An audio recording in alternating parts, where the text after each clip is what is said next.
Okay, so I am, I believe, officially taped up, ready for the chop. Okay, so let me run through this one more time. So it's not as easy as 4 inches, drop it, cut this out, drop it, cut that, weld it. It's gonna be a lot more work. Okay, so let's just make that clear. So when I cut this back window out, right, I'm cutting the back window all the way around. So here's my back window cut out, comes all the way up. I cut the whole back window out, right? So what I'm gonna have to do is, once this top goes down, I'm changing, so I have to flare out the whole roof. So the whole roof is gonna flare out this way and then this way.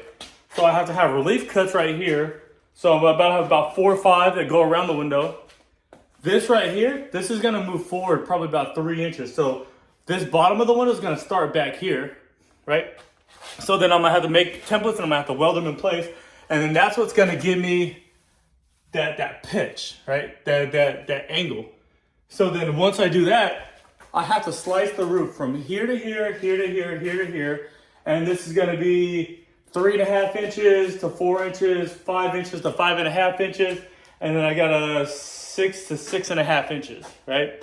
Because it's gonna split, it's gonna get wider as I cut it. So then once I do that, I lay the window down at an angle. When I push it forward, this is gonna overlap with the window and then it's gonna split in half. So I gotta make, I have to make my brackets that are gonna hold this all up in place. And then I have to make cuts in metal and I have to weld in new metal. So same thing that's gonna be done down here. Once I open this up, it's gonna split it. So I flare it out, it's gonna split it. So then I have to, that's why I got the relief cut, sorry. So as far as my mock-up, I already showed the whole front end, the windows, the side windows, how it's gonna drop down. Now this is gonna be the back end. So again, I got both sides done, right? So the first thing that's gonna get done once I get to the back side is this back window gets cut out, right? The back window gets cut out, and then I'm gonna slice all this. But before I do that, I'm gonna weld all this in place. So front window gets cut, dropped, welded. All this gets cut out. This gets dropped down here, and then this gets tack welded in place.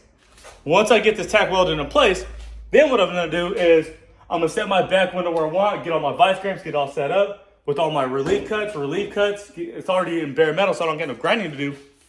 But then once I get that in place, then I can reposition. So I gotta find the center line of my window. I gotta scribe it. So that way when I put it back in, I know my window's gonna be straight, top and bottom, right? So then once I get the center line set up, then here again, I'm trying to take this curve out of the car and I'm trying to take that curve out of the car. So I'm trying to fully eliminate that right there. You see this right here?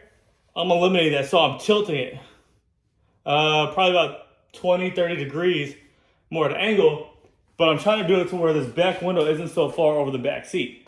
So that's going to be the key. So I have some cutting that I have to do in here in the roof.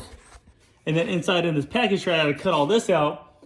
So there's a lot more to cutting than it is. And this is gonna take most of the time right here, because doing that right there, that shouldn't take me that long. That cut, and getting this welded in place.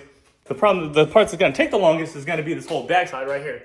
So once I get all that cut, let me see. You can see that side. And then what I did also is I made templates. For example, like this right here, right? This is my back window. These are my marks. This right here is my 4 inches before I go above the window. I made a template, right? And it's just file paper. No, nothing crazy, envelope paper. So I made a template to where I know that this is gonna hit the bottom, and then this is gonna be my mark right here. This is 4 inches, 4 inches here to here.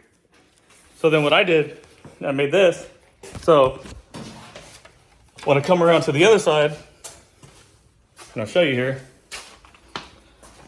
when I come around to the passenger side, right, I can put this in line, and now I got the exact same cut that I'm doing on the other side.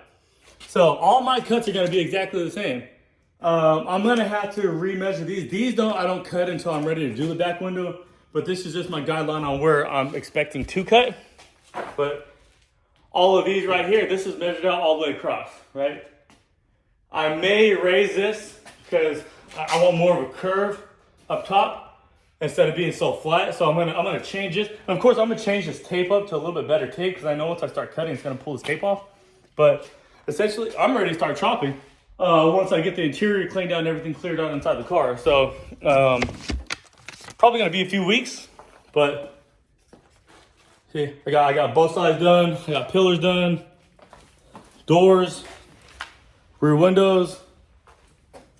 So the first thing I'm gonna start with is cut, drop, and then I have to have another cut here. I have to cut it here. I have to cut it here, and then I have to reposition the windows, and then re-weld that in too. And then you got to get that good body, that center line. So you'll see it has this little peak right here. That's my center line. So I have to find that same center line all the way across. Same thing right here. You see this point.